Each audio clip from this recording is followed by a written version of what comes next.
गुरुकुल में आज विद्यार्थियों का सैलाब उमड़ा हुआ था, क्योंकि परीक्षा का परिणाम घोषित होने वाला था। कई छात्र प्रसन्न थे तो कई मुंह लटकाए भी खड़े थे। उनकी प्रसन्नता और उदासी अकारण नहीं थी। जो छात्र उत्तीर्ण होते उन्हें अगली कक्षा में प्रवेश मिलना तय था, परंतु अनुत्तीर्ण होने वाले छात्रों को न केवल गुरुकुल ही छोड़कर जाना पड़ता, बल्कि आचार्यों की खरी खोटी भी सुननी पड़ती। क्यों रे मूर्ख, तू फिर अनुत्तीर्ण हो गया? तुझे मैंने समय रहते ही समझाया था ना कि यदि इस बार उत्तीर्ण ना हुआ तो गुरुकुल से बाहर निकाल दिया जाएगा। एक आचार्य एक किशोर विद्यार्थी को डांट रहे थे और वह बेचारा चुपचाप सुन रहा था।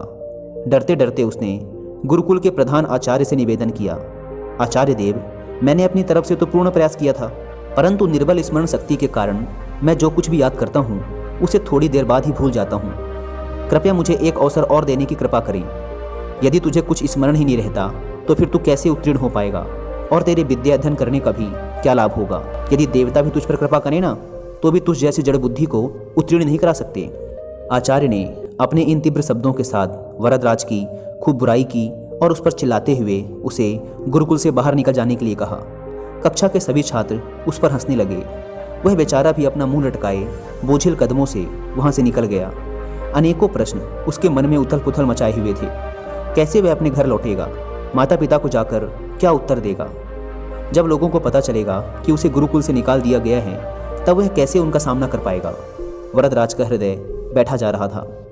आखिर उसने अपनी ओर से तो भरसक प्रयत्न किया था, रात रात भर बैठकर पढ़ाई की थी, लेकिन यदि फिर भी उत्तीर्ण ना हो सका तो वह क्या कर सकता था?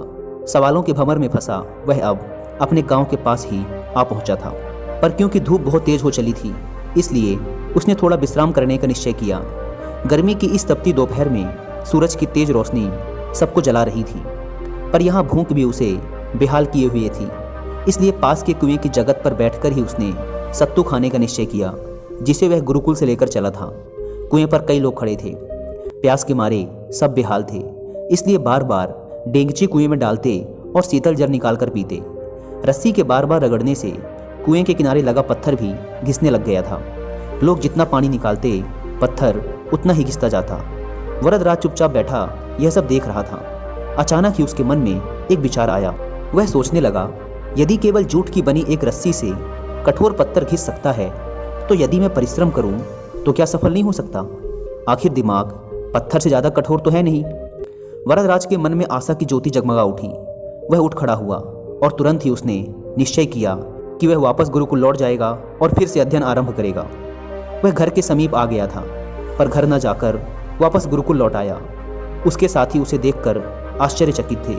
उसकी बात सुनकर आचार्य ने पहले तो उसे बहुत झटका और उसकी बहुत बुराई की, पर फिर उसके बहुत अनुनय विनय और प्रार्थना करने पर द्रवित होकर उसे गुरुकुल में दोबारा प्रवेश दे दिया। इस बार वरदराज ने अध्ययन में रात दिन एक कर दिया, और जब परीक्षा का परिणाम आया तो संपूर्ण गुरुकुल स्तब्ध था। वरदराज न केवल उत्तीर्ण हुआ था, बल्कि उसने संपूर्ण विद्यालय में प्रथम स्थान प्राप्त किया था। एक समय जड़ मूर्ख समझे जाने वाला यह बालक आगे चलकर संस्कृत का बहुत बड़ा विद्वान बना। उसने कई अद्वितीय ग्रंथों की रचना की। छात्र उसका शिष्य बनना गौरव की बात समझते थे, पर यह सब किसी जादू से संभव नहीं हुआ था। यह आश्चर्यजनक परिणाम उपजा था संकल्प की अमोघ शक्ति से। कठोर परिश्रम और प्रबल इच्छा शक्ति के बल पर ही यह असंभव कार्य संभव हुआ था। कामयाब लोग गलत नहीं कहते। निश्चय ही संकल्प सफलता का प्रथम सूत्र है। सच्चा संकल्प एक ऐसा अचूक अस्त्र है जो कभी खाली नहीं जाता। यदि हम किसी भी कार्य को करने का संकल्प कर लें, तो ऐसा कौन सा अवरोध है जो उसके मार्ग में चट्टान बनकर खड़ा हो जाए? निसंदेह कुछ भी नहीं। करोड़ों युवाओं के प्रेरणा स्रोत स्वामी विवेकानंद जी ने एक बार कहा था, मुझे पूर्ण विश्वास है कि ब्रह्मांड में कोई भी शक्ति किसी भी व्यक्ति को उस चीज को हासिल करने से नहीं रोक सकती जिसका वह वास्तव में हकदार है। यदि मन अपनी पूर्ण क्षमता में जागृत है तो हर चीज पाई जा सकती है। पहाड़ों को भी खाक में मिलाया जा सकता है। संकल्प दूसरी किसी भी चीज से ज़्यादा शक्तिशाली है। प्रबल इच्छा शक्ति के सामने हर चीज को झुकना ही पड़ता है, क्योंकि यह सीधे भगवान से आती है। एक शुद्ध और शक्तिशाली संकल्प सर्वशक्तिमान है।